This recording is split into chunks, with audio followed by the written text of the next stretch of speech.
നമ്മൾ ഒരു സൈഡ് മാത്രമേ കാണാറുള്ളൂ.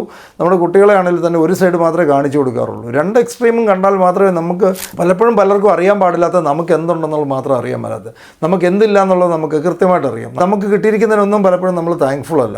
നമുക്ക് കിട്ടാത്തതിനുള്ള വറിയാണ്, ഫ്രസ്ട്രേഷനാണ്, അതിൽ ജീവിതത്തിൽ അൺഹാപ്പി ആവുകയാണ് പലപ്പോഴും നമ്മൾ ചെയ്യുന്നത്. നമ്മുടെ നോട്ടത്തിൽ നമ്മൾ വിലയിരുത്തുമ്പോൾ നമ്മൾ വളരെ അയ്യോ എനിക്കതില്ല ഇതില്ല എന്ന് പറഞ്ഞുകൊണ്ടിരിക്കുമ്പോൾ എത്രയോ ആൾക്കാർ നമ്മുടെ പോലത്തെ ഒരു ലൈഫ് വേണം എന്ന് ആഗ്രഹിക്കുന്നവരുണ്ടാവും. ശരിക്കുള്ള ഹാപ്പിനെസ് എന്താണെന്ന് നമ്മൾ മനസ്സിലാക്കണമെന്നുണ്ടെങ്കിൽ നമ്മളൊരു ഹോസ്പിറ്റലിൽ പോയി ദിവസങ്ങളോളം ഉറങ്ങാത്ത, അതൊക്കെ നമ്മൾ എക്സ്പീരിയൻസ് ചെയ്യണം. എല്ലാ തരത്തിലുള്ള എക്സ്പീരിയൻസും നമ്മൾ ലൈഫിൽ ഉണ്ടാകേണ്ടത് വളരെ പ്രധാനപ്പെട്ടതാണ്.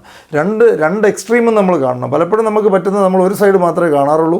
നമ്മുടെ കുട്ടികളെ ആണെങ്കിൽ തന്നെ ഒരു സൈഡ് മാത്രമേ കാണിച്ചു കൊടുക്കാറുള്ളൂ. രണ്ട് എക്സ്ട്രീമും കണ്ടാൽ മാത്രമേ നമ്മൾ ബ്യൂട്ടി എന്താണെന്ന് മനസ്സിലാവുള്ളൂ, ഹാപ്പിനെസ് എന്താണെന്ന് ശരിക്കും എന്താണെന്ന് നമുക്ക് മനസ്സിലാക്കാൻ പറ്റുള്ളൂ. അതേ സ്ഥാനത്ത് ചില ഹോസ്പിറ്റലിൽ കിടക്കുന്ന ആൾക്കാർ, അല്ലെങ്കിൽ ചില വീടുകളിൽ തന്നെ ചില രോഗികളുണ്ട്, അവർ മാസങ്ങളോളമായിട്ട് ഉറങ്ങിയിട്ട് ഇന്നലെ ഒന്ന് ഉറങ്ങാൻ പറ്റി എന്നുള്ളതാണ് അവരുടെ ജീവിതത്തിലെ ഏറ്റവും വലിയ ഹാപ്പിനെസ്.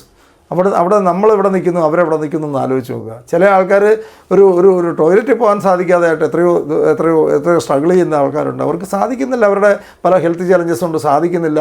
അവർക്ക് ഒരു ദിവസം പോകാൻ പറ്റി എന്ന് പറയുന്നത് തന്നെയാണ് അവരുടെ ഏറ്റവും വലിയ ഹാപ്പിനെസ്. നമുക്കുള്ളതിന് നമ്മൾ നന്ദി പറഞ്ഞ് തുടങ്ങുന്നതോടുകൂടി നമ്മൾ തന്നെ റിയലൈസ് ചെയ്യും നമുക്ക് എന്താ ഉള്ളതെന്ന്.